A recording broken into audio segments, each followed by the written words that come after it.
Happy Friday. I'm Julie Johnston, and I will be joined shortly with my co-host Linda Pickenpaw. We have some recipes and some oil hacks for you today to help you with this spring and those unwanted pests that we get to share the outdoors with. So hopefully here in just a couple seconds, Linda will be able to join us as soon as her device connects to the Facebook group as well. But I've made some recipes that I've used for my pets to keep away ticks and fleas, and I think it's a success. They've been pretty good with the aroma as well, so I'm going to share that recipe with you today. And then I've also made a recipe that's been really good for those little tiny weeds that grow up between our patio pavers. So it's a solution that you spray on in between the cracks. That's another one I'm going to share with you. Plus I have a list, and I'm sure Linda does too, of other oils that you can use while you're outside this spring that will help keep the unwanted bugs away from you, whether that is mosquitoes or ticks or whatever they might be. You might be like me and have the pleasure of stink bugs who move in and enjoy your home with you. There are oils that you could diffuse in your house to help reduce those as well. So we've got a lot to share with you, and it's also mowing day at my house, so you might be hearing that in the background. Hopefully it's not too bad. I am going to go over and shut the window since it's so loud so that you can still hear me, and hopefully Linda will be jumping on while I do this.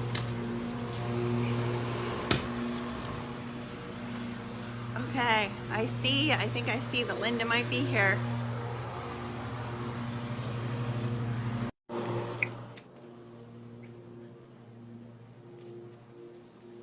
Hey, Linda. Hi. Perfect timing. I need to hurry and shut the windows because my lawn boy is home today, and it's apparently lawn mowing day, so it's very loud outside.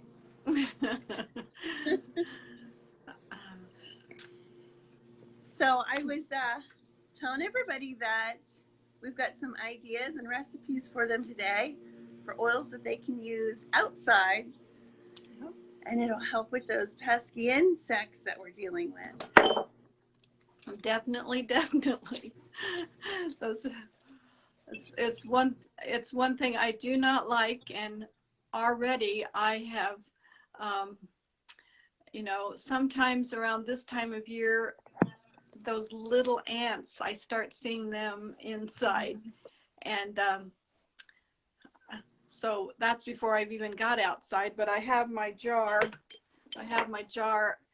that has peppermint oil in with distilled water, and like I will spray around the baseboards. So Okay. I have seen very few, so I'm happy for that. Yes. Yep, that's a good one. I've used that one a lot. And sometimes too, I've added lemongrass in with that solution for the ants, and they also do not like the lemongrass. So that's a good one. And then the smell is good. You know, when in the day when I used to use some kind of an insect spray, oh my goodness. So it's nice to know that you feel your lungs are still clean and not being polluted by some of those sprays that we used to use. Right, that's true. Well, I gave everybody a teaser that I made a recipe that I used on my dog's collars, and it kind of smells like pizza. They really enjoy pizza. Friday night's pizza night at our house, and the dogs get just as excited as the humans. So normally when I talk about putting oils on them, I always tell you that my older dog Ace, when I put oils on him, he puts up with it, but once I get done and walk away, he runs around like he's trying to get that oil off. But this nice pizza smelling collar, he didn't mind at all. Oh my goodness.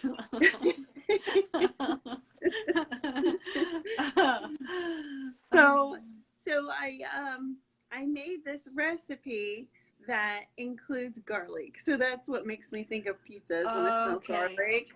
Okay. So it has garlic in it, and then it also has rubbing alcohol, and it has thyme oil, lavender, and cedarwood.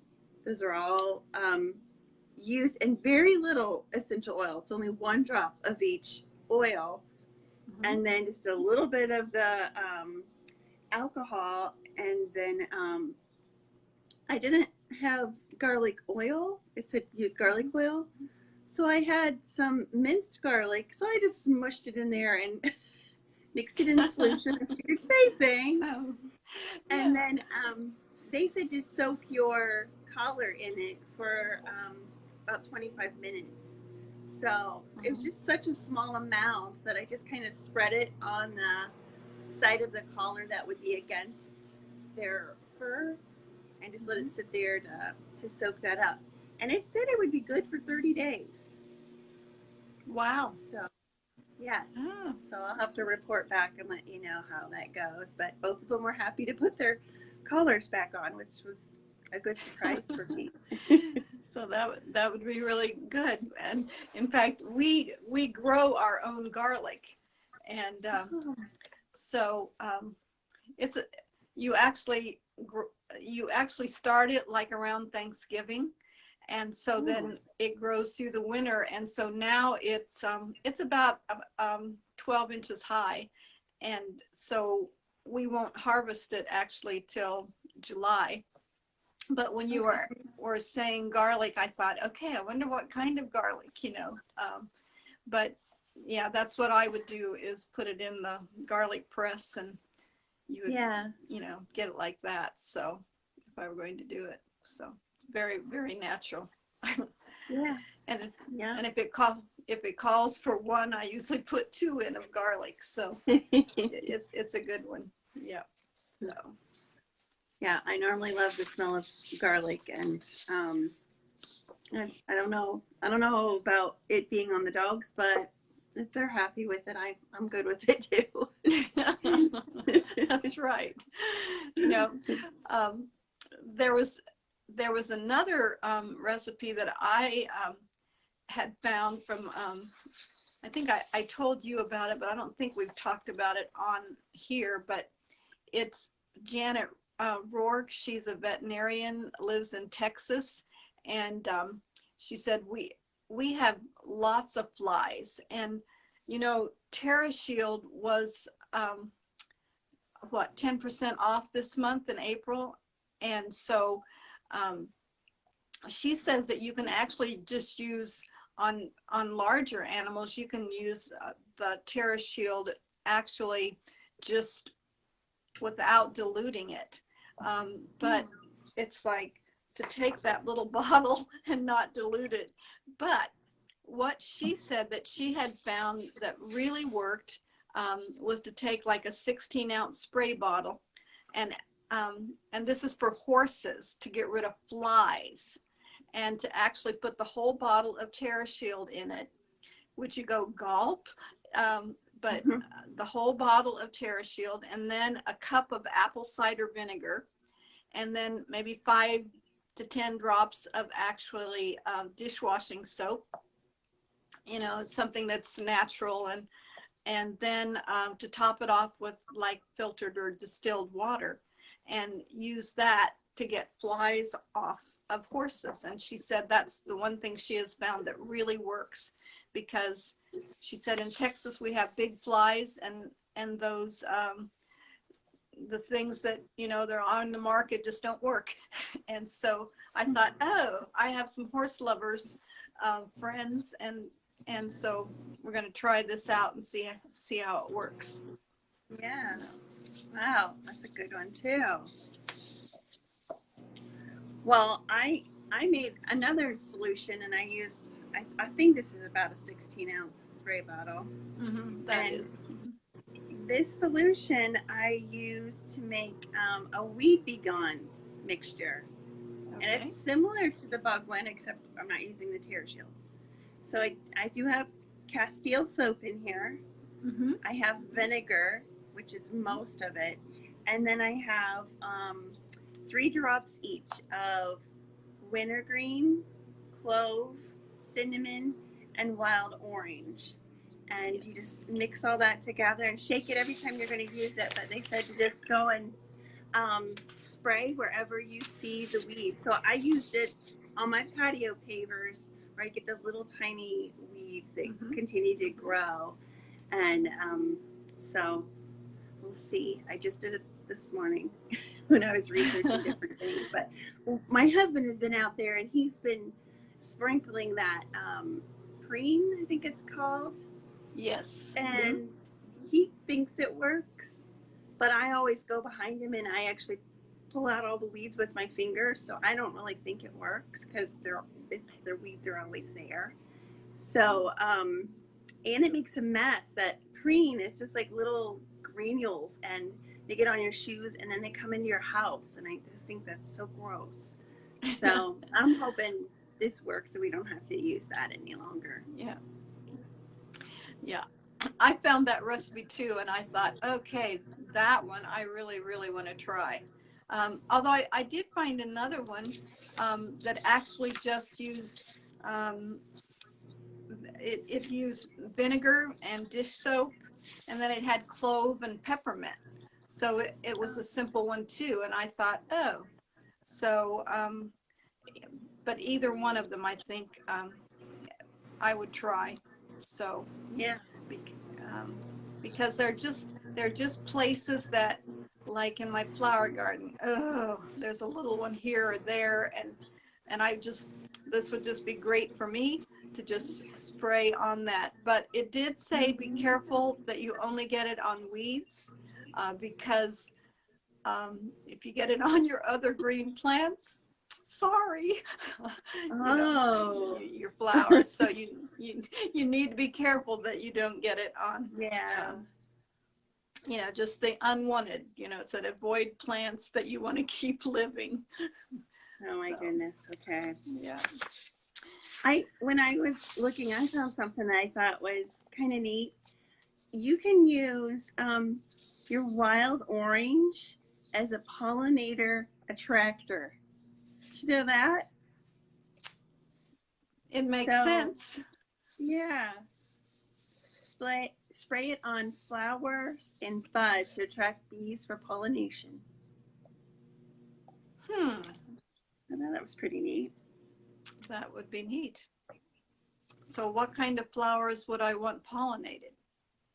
Well, don't they say to have pumpkins grow? You have to have the bees come and pollinate them. So like the pumpkin patch always has bees there. So if you wanted to grow pumpkins, you could try and attract them with that. I don't know what else. So maybe most any kind of squash. Yeah, that's probably true. Yep. What was that? Do you remember that? I'm trying to remember what country that was. We've talked about it where they weren't able to pollinate. So they had to use the little sticks and pollinate themselves. That was I think that was Madagascar, wasn't it? The vanilla, right? Vanilla. Right. Yeah. Yeah. Yeah. I wonder if they were able to like bring in that type of bee and then use oils to attract them if they'd start doing their own work. I'm no scientist. I don't know. Yeah. Well, they had talked about that, and I remember they were pollinating them individually with a little tube of something, but yeah. And it was only on one certain day, and right. Yeah. So I don't know. We'll have to try some of these in our garden this year. Yes, see what happens. So. You know how like they talk about cross-pollinating different plants. I don't know if that would do anything. I don't know. Just an idea. Anybody out there who's a scientist and wants to try it, here you Right. go. Right. Well, I found a whole list of pest repellents and listing out oils that you could use for certain pests. So I thought I would share some of these because you might be interested. And they do list more than one oil, so you might have one or the other. You could try whatever you have. But for ants, you talked about peppermint, but you could also use spearmint. Okay. Aphids. I don't even know what an aphid is. Do you? Well, they're really tiny little things, almost hard to see, that are on plants, Okay. flowering plants a lot, Okay. I think. Okay. Yeah. But that one, it said cedarwood, peppermint, and spearmint. Beetles. Peppermint and thyme for the beetles. Caterpillars, spearmint and peppermint. Chiggers. Lavender, lemongrass, sage, and thyme. Fleas, peppermint, lemongrass, spearmint, and lavender. Flies, lavender, peppermint, rosemary, and sage. Gnats, patchouli and spearmint. Lice, cedarwood, peppermint, and spearmint. Mosquitoes, lavender, lemongrass, arborvitae, and pterodactyl. Moss, cedarwood, lavender, peppermint, and spearmint. Plant lice is also peppermint and spearmint. Slugs, cedarwood. Snails, cedarwood and patchouli. Spiders, peppermint and spearmint. Ticks, lavender, lemongrass, sage, thyme. And weevils, cedarwood, patchouli, and sandalwood. And I don't know what a weevil is, but hopefully I don't get any. Yeah.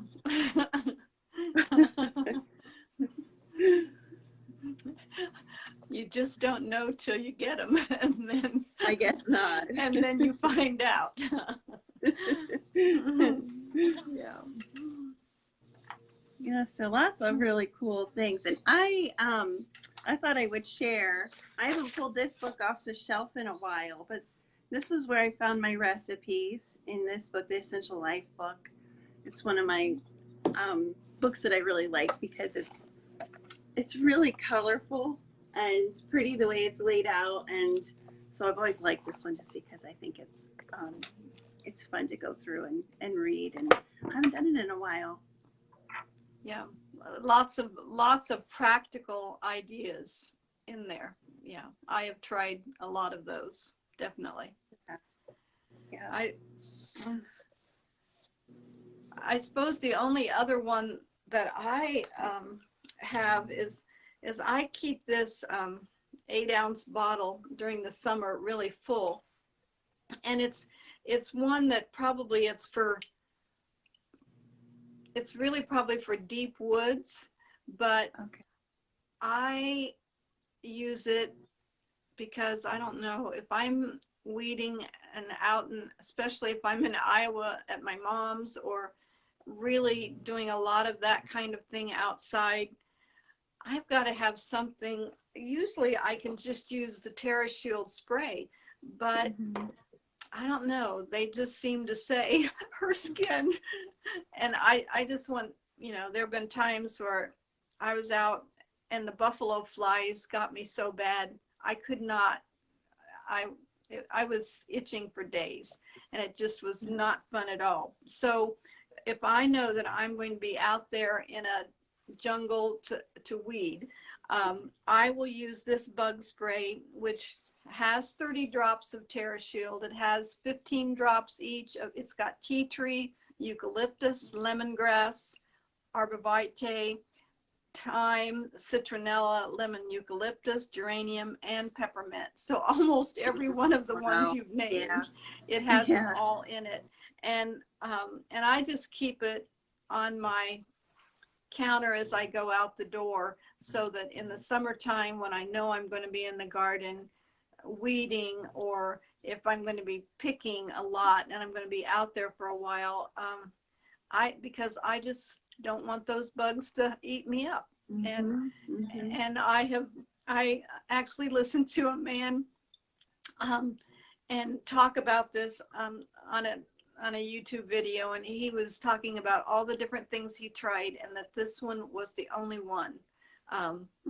And as a scout master, he thought this one was the one that really worked well. So I use it all the, when I'm really going to need it. So yeah, it's not your leisure stroll outside. If you're really going to be out there working somewhere, yeah. Good. All right. Well, hopefully everybody found the recipe that they might need this spring, and they can grab those oils and you protect yourself or your landscaping or pollinate some plants. That's right. All right. Well, everybody have a wonderful weekend, and we'll be back again next week.